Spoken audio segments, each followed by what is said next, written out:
So there are all these people on TikTok right now who are posting their experiences where they met a real live vampire. The two that I have watched were both Lyft drivers, weirdly enough. I don't know why vampires don't drive cars, but anyway, I guess it's a thing. But I actually had a kind of a weird experience like that myself. So since it's kind of the thing to do right now, I thought just for fun I would share it. So this is way back in like the 90s when everyone was reading all of those Interview with the Vampire books. You know, that was a thing. And I was living in Los Angeles, and I was on Hollywood Boulevard, which back then was way seedier than it is now. It was, think like Pretty Woman era, when there was like a dead body dumped in a dumpster era of Hollywood Boulevard. And my friends and I lived pretty close to there because we were all in our early 20s and broke. And the entire experience has this really dreamlike quality to this day. I don't remember where we were going or what we were doing. All I remember is that we were on Hollywood Boulevard and we were in front of a movie theater. And I saw the tallest, palest guy I'd ever seen. So white that he was almost glowing, and he was dressed all in black. And I remember having the thought pop into my head. The sentence went through my brain, wow, if vampires are real, that guy right there is a vampire.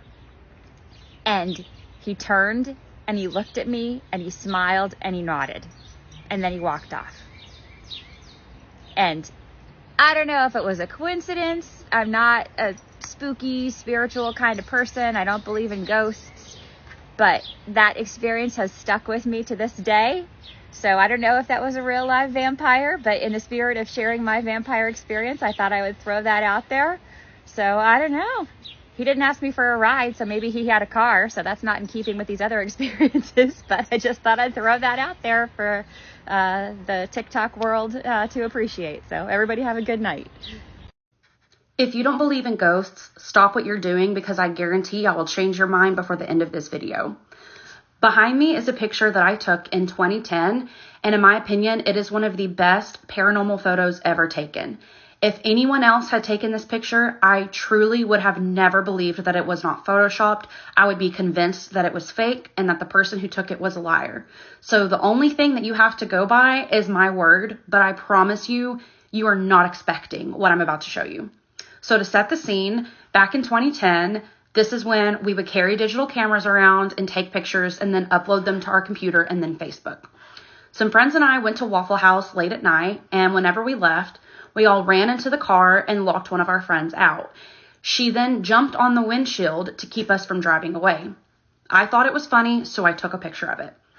As you can see, this is the photo. Right here on the passenger seat is my friend Lindsay. She has blonde hair. This is all relevant, I promise. Right here in the shotgun seat is my friend Valerie. She had brown hair. And then I'm sitting in the very back in the middle with my brown hair. And then you can see the outline of our friend Brittany. She had jumped on the windshield. See anything weird? Probably not yet, because I never noticed it until I posted the picture on Facebook and someone called something very creepy out. So now I'm going to turn your attention to the rear view mirror. You can see the top of my friend Lindsay's head, her strawberry blonde hair, as she was turned to the side looking at my friend and laughing. Now I'm going to zoom in and I want you to take a closer look. Here we are zoomed in. Again, you can see her head, right here, the whole outline. You can even see her little wispy stray hairs. Now look directly behind her head and tell me who is the man sitting behind her with the blonde hair, the defined brow bone, the eye divot, and the nose. I was sitting in the back seat in the middle with no one else back there. And here it is outlined if you're having trouble seeing it. Again, this picture is 14 years old, and at this point, I have literally shown it to hundreds of people, and I wouldn't be surprised if thousands have seen it. This has truly become a picture that so many of my friends and family know about, and they'll share it with their friends and family. It's been passed around a lot. It's been sent into paranormal investigators. I have never been able to get a logical explanation as to what it is that we're looking at. We've even put the picture in Photoshop to play around with the saturation and lighting to see if it was just a trick with our brains and tried to look at it a different way. One time a paranormal investigator said this was simply the headrest of the seat in the car. I want to know what car headrest looks like this because I ain't never seen one like that. It's crazy and I need someone to give me an explanation. 14 years later, this picture still gives me chills. It still creeps me out. And I think it is one of the coolest things that I've ever seen. If you like this, share it with someone you know and comment and give me your idea of what you think it could be or if you actually think it's a ghost. Happy Halloween. I saw a tweet on Twitter that said, would you live in a haunted house for free? And I see a lot of y'all saying yes. So I think I'm going to tell you about my story time about how I actually lived in a haunted house rent free. So my aunt passed away, and basically my mom told me I can go live in her house because the same city that she had her house in, I worked in. At this point, I was like 20 years old, and I was living with my mama, and we was all crowded up. So I was like, you know what, fuck it. Yeah, I'll go live in my aunt's house, like, because she didn't pass away in that house. And it was a 4-bedroom, 2-story. I'm like, period. 20 years old, 2-story house. All I had to pay was utilities, so I'm like, okay, cool, bet. So mind y'all, me and my cousin, which is my aunt's daughter, is really close. And I remember she used to tell me about, you know, how she would have sleep paralysis in the house and things would happen. But I took it with a grain of salt because I'm just like, this is a rent-free house. You know what I'm saying? No rent. So the first night that I got there, when I first walked in the house, right hand of God, I got chills. But I was just like, you know, maybe I'm just paranoid because I'm moving from my mom's house to a big, you know, 2-story house. When I went upstairs, I felt like something was watching me go into room to room because it was 4 bedrooms. So I was just kind of looking around the house because I haven't been in the house since I was, you know, younger. The first night I went to sleep, I woke up at 3:33. Every single night that I lived in that house, I woke up at 3:33 to the point that I didn't even check my phone anymore because I knew what time it was. That was the first sign that something was disturbing my spirit, but I just took it as me being paranoid. So because I was by myself, like, and I was kind of scared, I was like, okay, let me get a pet. I ended up getting a cat.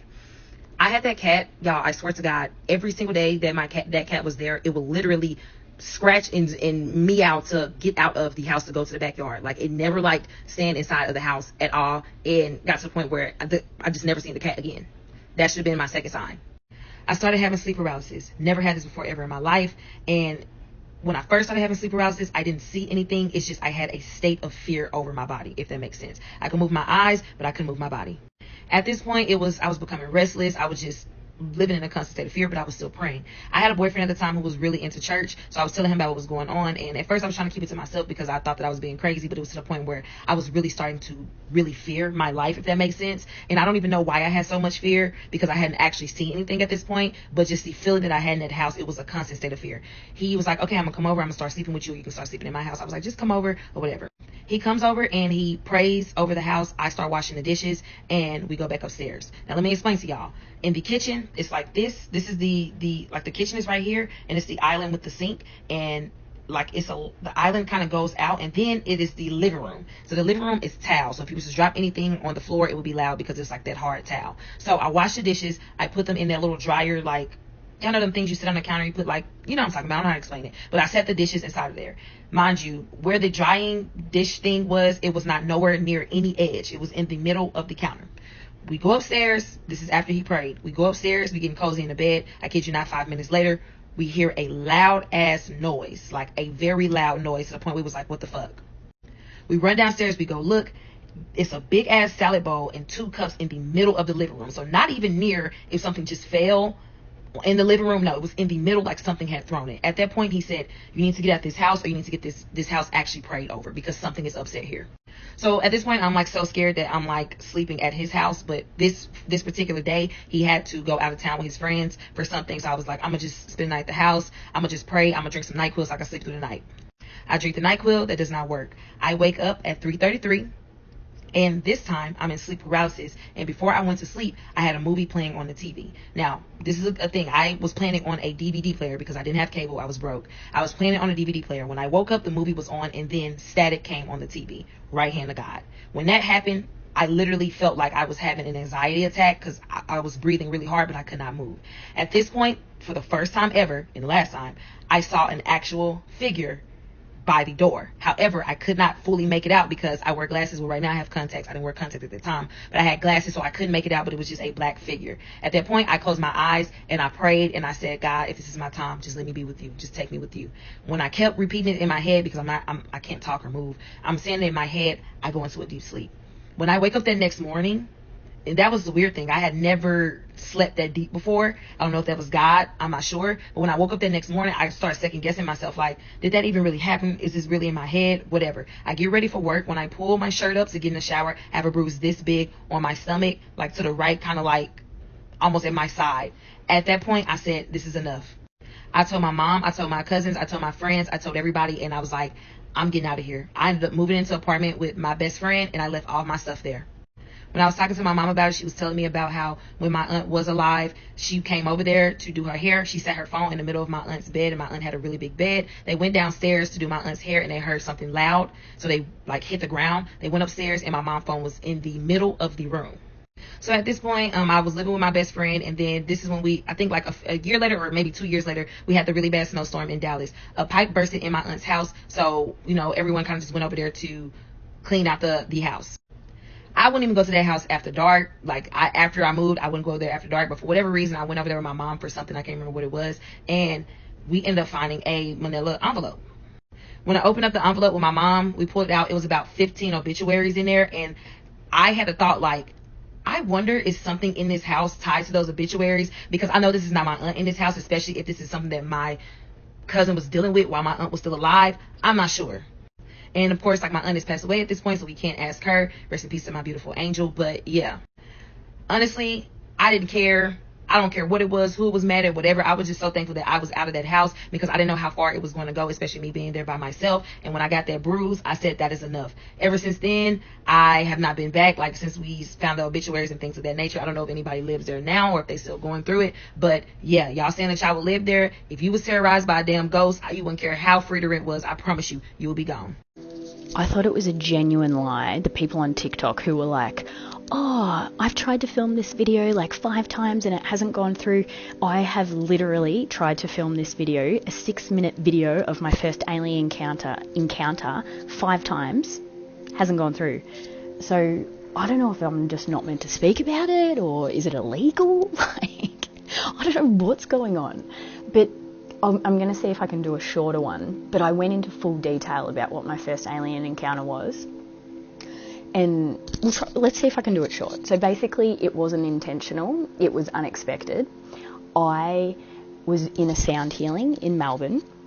And basically, I was always a seer. I could always see things very, very visual within my third eye. Like, if I shut my eyes, it's just like a movie screen and I can see everything play out.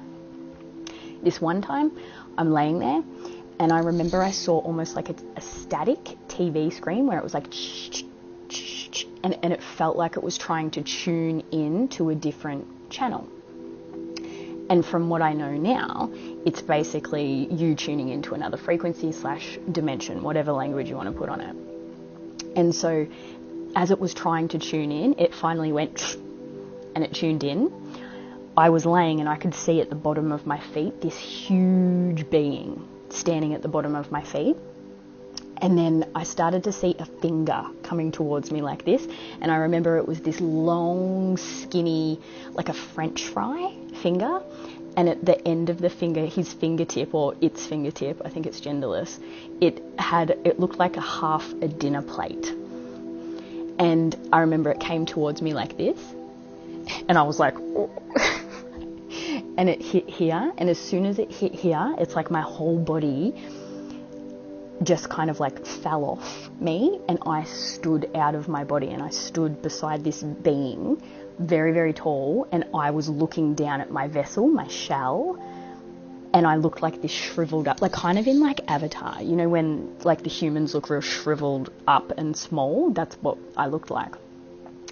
And anyways, the being beside me said, should we just use that for phase 2, and pointed down at my body. And as soon as I agreed, because it was me there, this multidimensional being, I got back into my body. It's like I sucked back in, all the skin went back into my body, and I regained consciousness in that body. And then the sound healer's bell went off. And I remember I woke up and I looked at my best friend who was laying beside me, and I didn't know what had happened. Like, I thought it was all in my imagination. I was trying to make up excuses, whatever.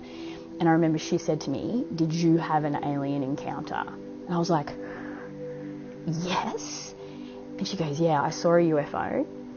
And then I heard a voice really clear that said, "Don't worry, we're not coming for you, we're coming for the other one." I was the other one. And then she said halfway through her meditation, she actually moved over because she felt like there was two people standing in between us. And I was like, holy fuck, right? So that's when I was like, okay, there's something to this. And then I went home and I did a lot of automatic writing to try and make sense of what was going on. But anyways, that was the very first encounter that I consciously had where I knew it was a multidimensional being / alien. And I've had so many more since then that it's like so normal to me now. I don't give a fuck if I talk about it or if I do talk about it. Like, I'm not embarrassed because it's so real for me and I have so much evidence and data to back me up with the things that I'm saying. So yeah, it wasn't intentional, it was unexpected, but I do believe if you want to try and connect now, you can do it more intentionally now. But that was my first encounter. Let's see if I hit stop, if it's actually going to go up. Please go up. Oh my gosh.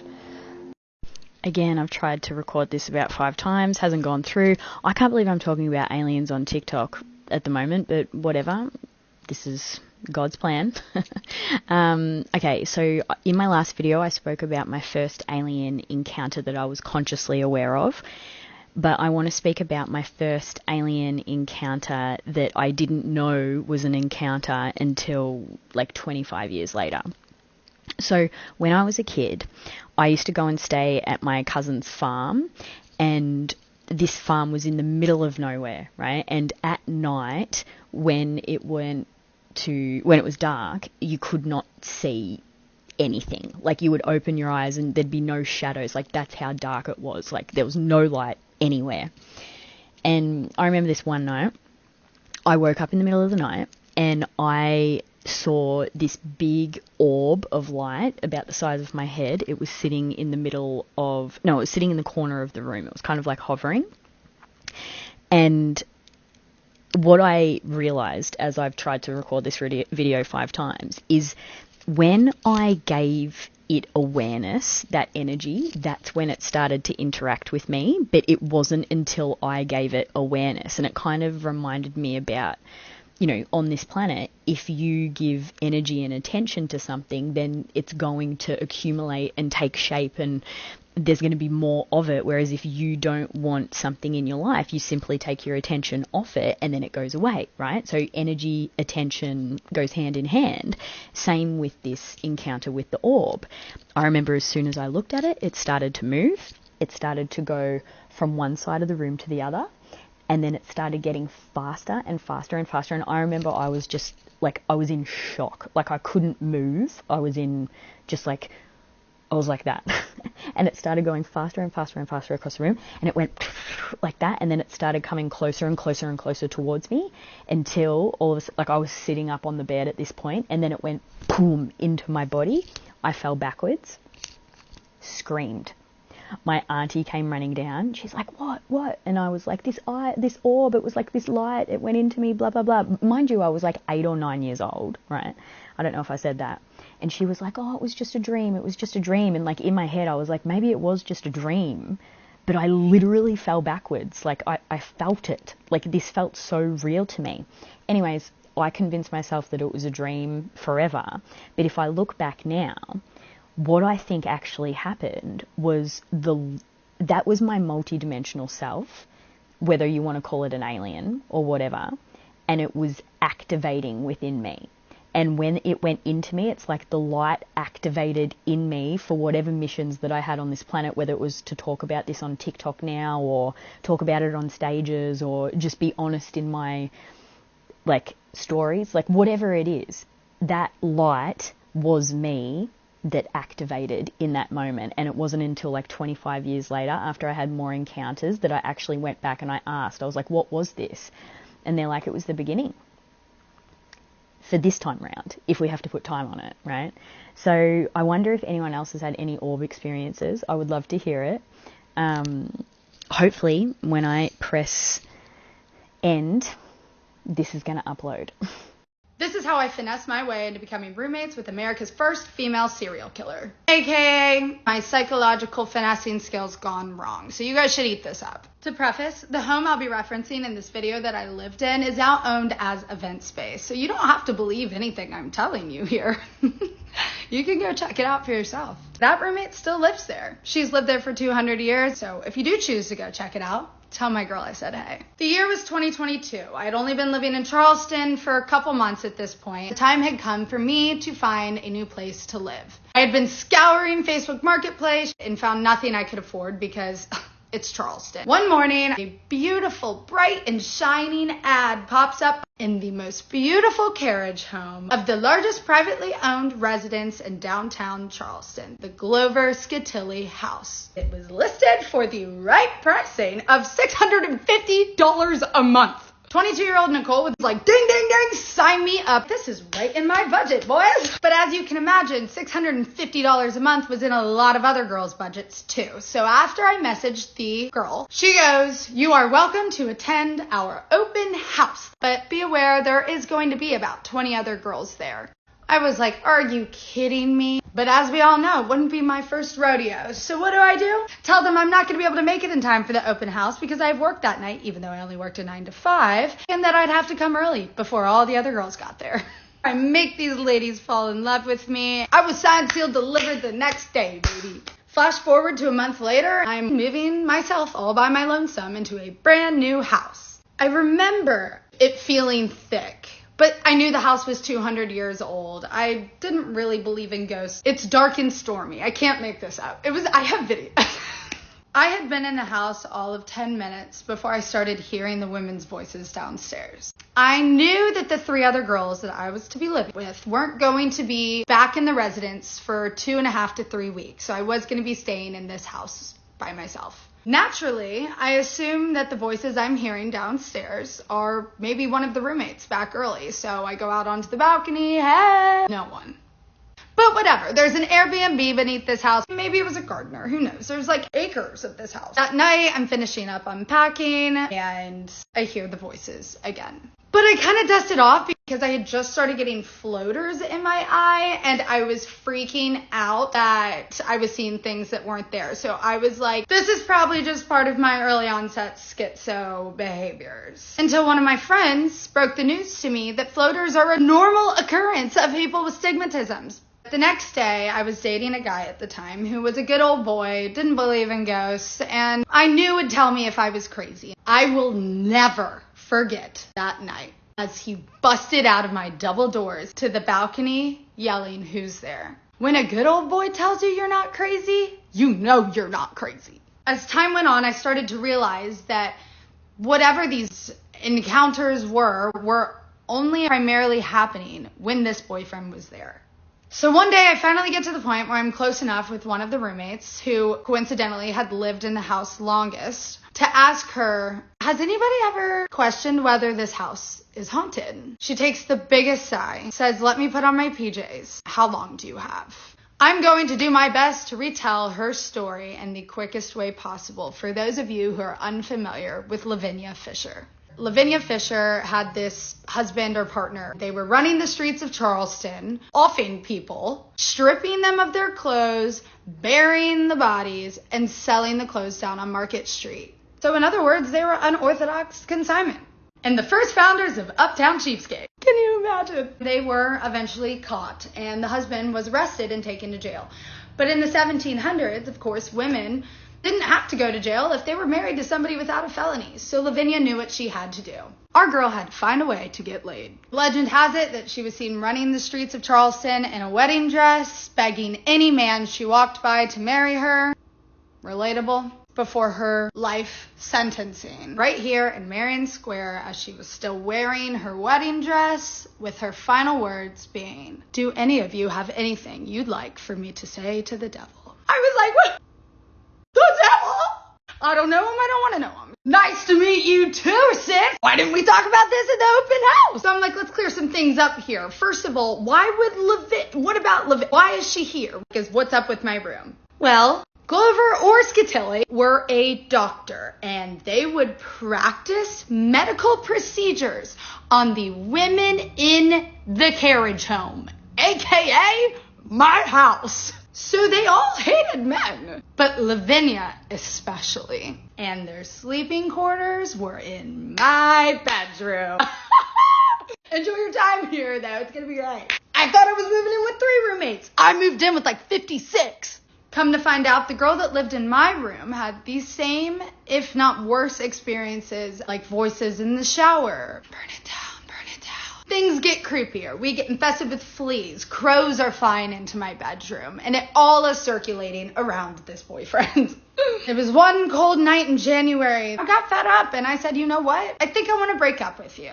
Was that our final moments together? No, of course not. But that night, I came home. I flopped down on my bed and I said, ladies, if there is any night y'all will let me sleep, please let it be tonight.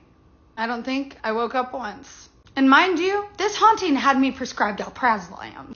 Every boy that I had to that house after that were also catalysts for terrible things happening. However, I did kind of get into cahoots with the ghosties, and I felt like they were my friends, and I think started to respect my game. Anyways, long story short, is it nice getting whatever I want whenever I want? Yeah. But do the spirits of the afterworld don't really care how good you are at finessing and will haunt you regardless? Yeah. So yeah, now I believe in ghosts. And you could too. And this is not promotional for that house. I don't know what they're planning to do in there, but that is not their crib. It's theirs. 'Tis the season, ladies. It's spoopy time. If you get scared easily or are at all scared of ghosts, I'm going to tell you right now to keep scrolling, because what I was sent last night sent shivers down my spine. Like, I still... This is, in fact, the photo of the Payton Randolph house. If you're not already familiar with the haunting of the Payton Randolph house that I did endure in my childhood 14 years ago, watch this video, but you don't really need to watch it to still be spooked by what I'm about to tell you. So after my family and I spent tireless time searching for this freaking photo that I've been held for ransom over for the past 5 days, we gave up.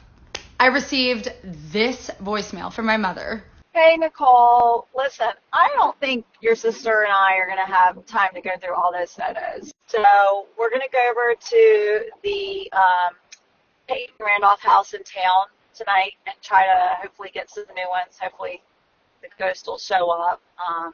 Call me back. Love you. Bye. It's a ghost story, right? And the pictures just start rolling through. So at first glance, you're probably about to feel the same exact way I did last night when I looked at them. So I'm going to show them to you right now. It's a house on a street, couple lights in the windows. What's it to ya? I'm a skeptic too, so that's exactly what I said to my mom. Until she reminds me that the street the Payton Randolph house sits on is a no driving street. But I'm like, okay, well, the other streets.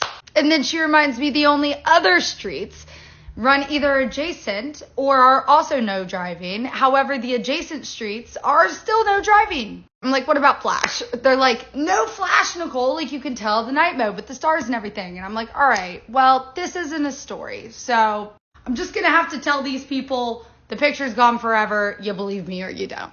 So my mom calls me up. She goes, Nicole, have you looked at these pictures? And starts sending me these articles.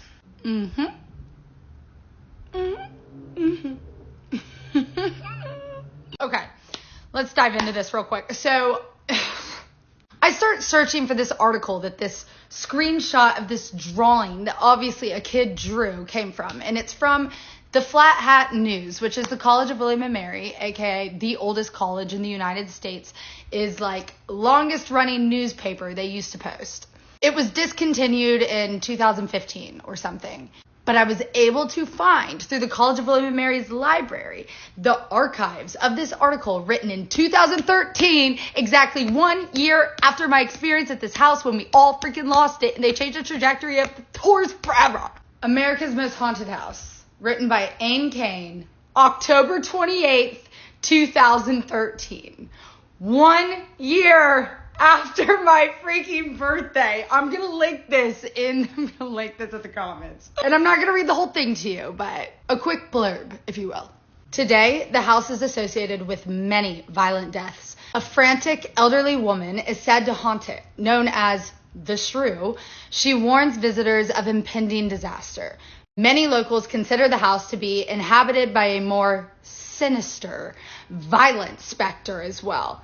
Tour guides often warn groups not to go anywhere near the home at night. Obviously, my mother didn't read this article before just trucking out there with my sister last night, lest they incur the wrath of this violent phantom. Original Ghost of Williamsburg's candlelit tour guide Heidi Hartwiger agrees that the house is weird. A few years ago, this is wild, many of her colleagues reported the glass in their lanterns was cracking in front of the house. These people make money off telling, lies, technically. Why would they tell their coworker? Okay. On one occasion, a 5th grader on a tour took pictures that seemingly revealed the image of a woman with a large black cat. Now let's run back the picture my mom took compared to the picture that was drawn by this kid, dude. So this morning, all right, how am I going to tell these people of TikTok? I'm a skeptic. I'm not even sold yet, right? So start zooming in a little bit. And I'm like, is there candles in there? Could we have fire alarms? What's going on here? And I zoom in on this picture with no seeming lights at all in the photos. And I see this. I'm not a ghost girl. I love spooky season, but if you're here for ghost adventures, this is not going to continue. But I mean, it could. I don't know, but I'm so freaked out.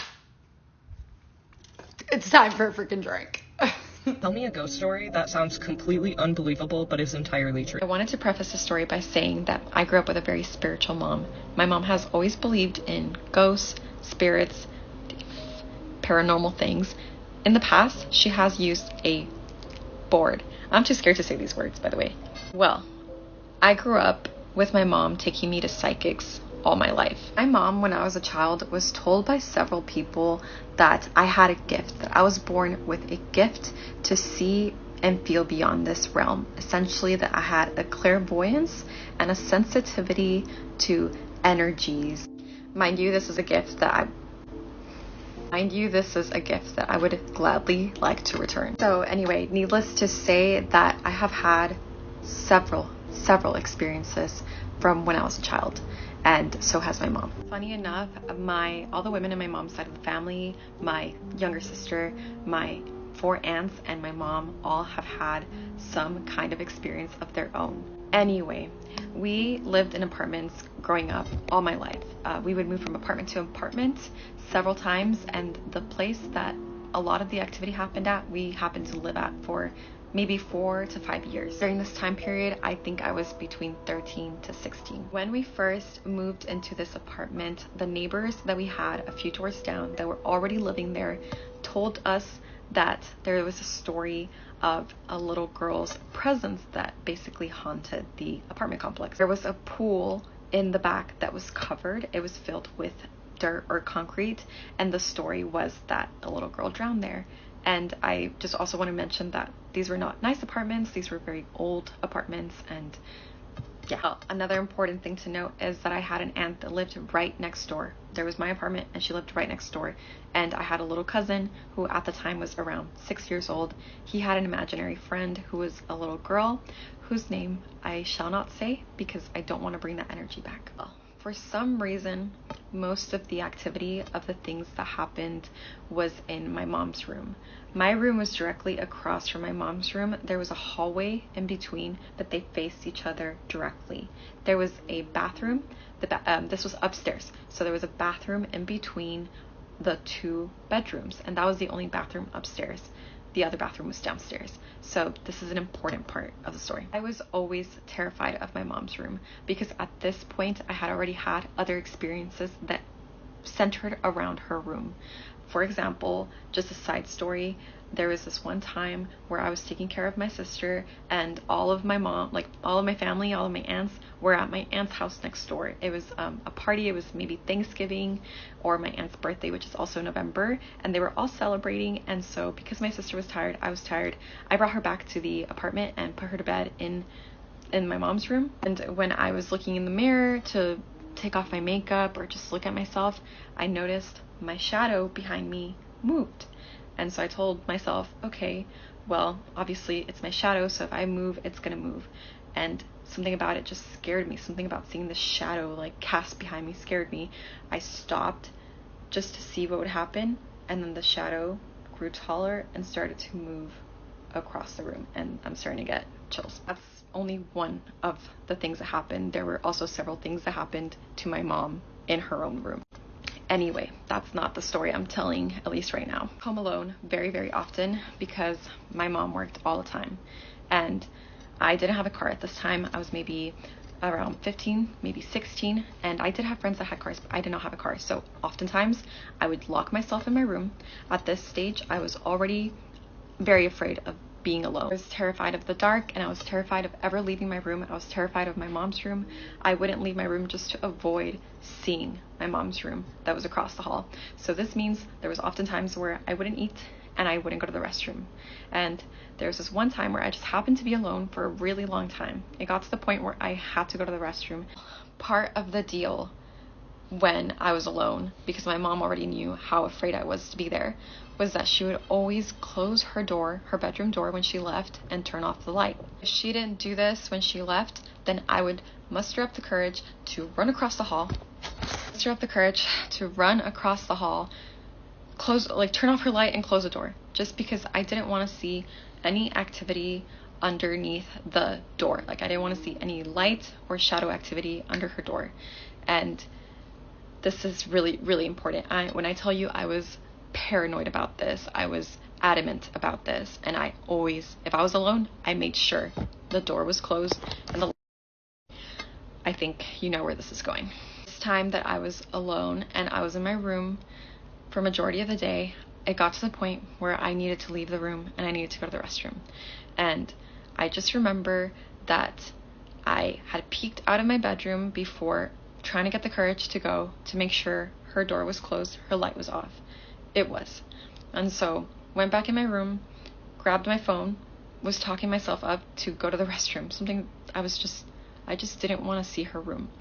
And of course, when I go back out to walk to the restroom, I freeze because I look across and her light is on. Immediately, I retreat back to my room. I start talking to myself, telling myself, maybe I mistook what I saw. But I knew in my gut, and I knew because I checked, that the light had been turned off and it had been off, and now it is on.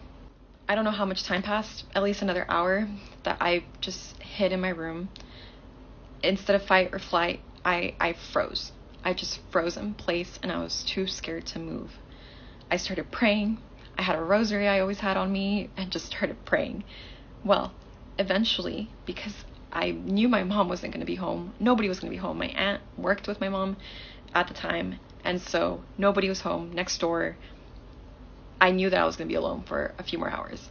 I eventually mustered up the courage again to, at the very least, I wanted to confirm that what I saw was true, and if somehow I was able to run to the restroom and then just come back, get that done. But then when I opened my door, I now see her doors slightly open. The light is still on and her door is slightly open. With this, I knew that I knew that something was happening. So once again, retreat back to my room. At this stage, I'm freaking out. Like, even talking about this, it freaks me out. Eventually, fast forwarding through the time, it felt like hours were passing. So the rooms were across from each other, and the staircase was next to my room. So I thought maybe if I just am able to turn the corner and run down the stairs and leave the apartment, that's what I'll do. I'm just too scared to be here. And so I open the door again, and now her light is off again, and the door is still open. And I just see a shadow, a short shadow, standing in the crack of the door. I freeze. I freeze. when I say I still get chills talking about this. I tried to tell myself maybe it's something hanging on the door, maybe it's this and that. I had checked after my mom was finally home.